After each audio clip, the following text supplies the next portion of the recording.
오늘 함께 나눌 말씀의 제목은 믿음의 기적입니다. 다니엘의 세 친구는 풀무에 들어갈 줄 알면서도 여호와 하나님을 배반하지 않고 끝까지 믿음을 지키며 하나님을 섬겼습니다. 하나님의 기적적인 구원 역사는 대부분 당신의 백성이 감당할 수 없는 위기 상황에 처했을 때에 나타납니다. 그러므로 성도는 환난을 당해도 낭망하지 않고 하나님의 기적의 역사를 체험할 기회로 여기고 믿음을 지켜야 합니다. 성도의 믿음에 하나님이 기적으로 응답하시기 때문에 그렇습니다. 느부갓네살 왕은 극도로 분노하면서 평소보다 7배나 뜨겁게 한 풀무물 속에서 다니엘의 세 친구를 던져 넣으라고 명령합니다. 그 불이 얼마나 강력했는지 새 친구를 던졌던 사람들이 타 죽을 정도였습니다. 새 친구는 풀불문 속에 던져지는 그 순간 이미 죽음의 경계를 넘어선 믿음을 하나님과 사람들 앞에 보여줬습니다. 하나님은 그들의 믿음을 보시고 그 맹렬한 불 속에서 그들을 보호하십니다. 그들은 그 자리에서 죽으며 하나님의 품에 안길 것을 확신했습니다. 하나님은 그런 그들을 살리심으로 당신이 진짜 신이심을 알리고 영광을 받으셨습니다.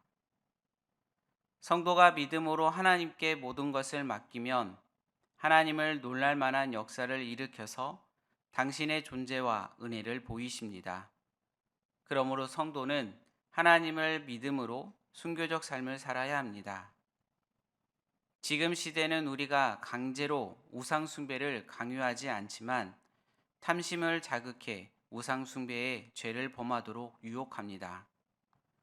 성도는 절대로 사단의 유혹에 넘어가 우상 숭배의 죄를 범하지 말고 하나님의 말씀만을 순종함으로 하나님께 영광을 위한 도구로 쓰임 받아야 합니다.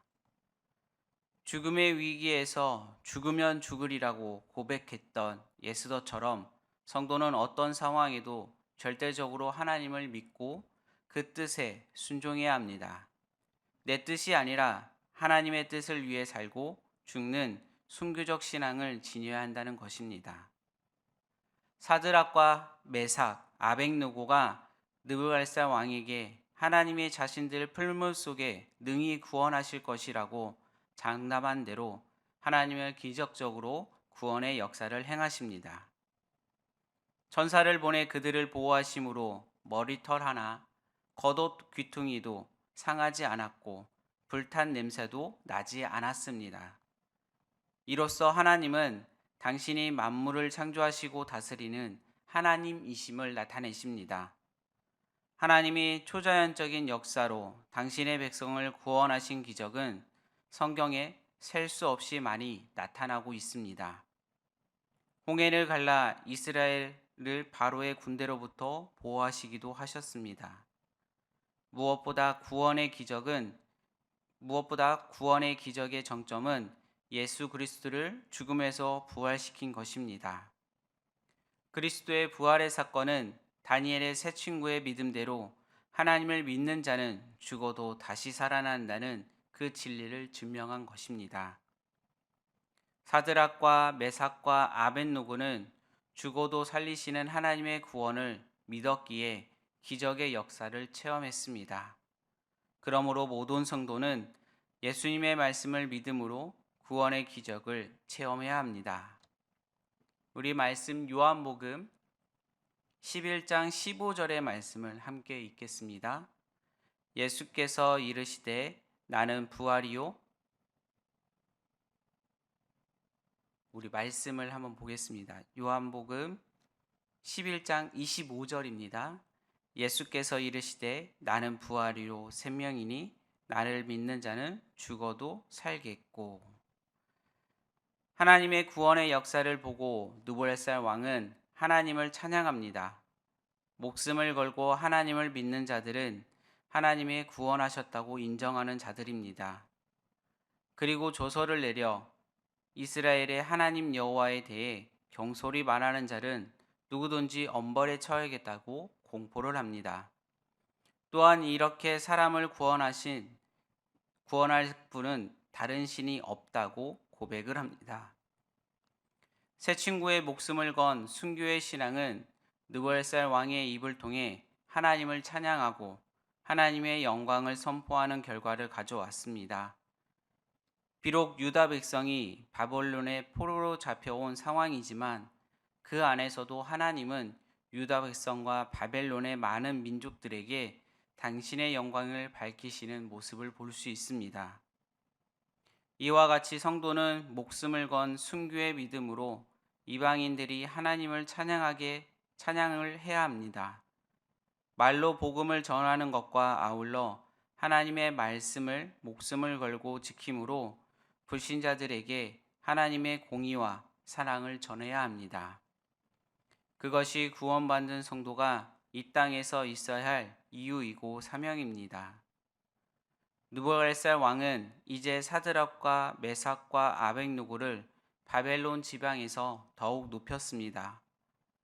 목숨까지 걸고 하나님을 향한 신앙의 절제를 지키는 이 세 사람에게 깊은 감명을 받았던 것입니다. 이와 같이 하나님께 충성과 헌신으로 영광을 돌리는 자에 대해 하나님은 아낌없이 충성과 헌신으로 영광을 돌리는 자에 대해 하나님은 아낌없이 그 은혜를 베푸시고 있습니다. 우리 마가복음 8장 35절의 말씀을 함께 읽겠습니다. 누구든지 자기 목숨을 구원하고자 하면 잃을 것이요 누구든지 나와 복음을 위하여 자기 목숨을 잃으면 구원하리라. 성도는 예수님을 믿음으로 죄의 종이라는 신분에서 하나님의 자녀로 높임을 받은 자입니다. 그러므로 성도는 다니엘의 새 친구와 같이 순교의 신앙으로 오직 하나님만을 믿고 의지함으로 이 땅에서도 높임을 받는 하나님의 은혜를 누리셔야 합니다. 그리스도께서 죽음의 절망 속에서 부활의 기적을 보여주셨습니다. 성도는 믿음 안에서 이 부활의 기적을 이미 체험한 자입니다. 그러므로 모든 상황 속에서 하나님의 구원을 전함으로 많은 사람이 하나님을 상송케 하며 하나님께 영광을 돌리도록 하는 사명을 감당해야 합니다. 다니엘의 새 친구가 신상에 절하지 않았던 이유로 많은 사람들의 모함 속에 평소보다 7배나 뜨거운 풀물물 속에 던져졌습니다. 풀물물 속에 던져지는 그 순간까지 아무 일도 일어나지 않았습니다. 하나님을 섬기는 이들이 왜 이러한 상황에 겪어야 하는지 의문스럽기도 합니다. 이는 세상 속 그리스도인과 그 모습을 닮아 있습니다.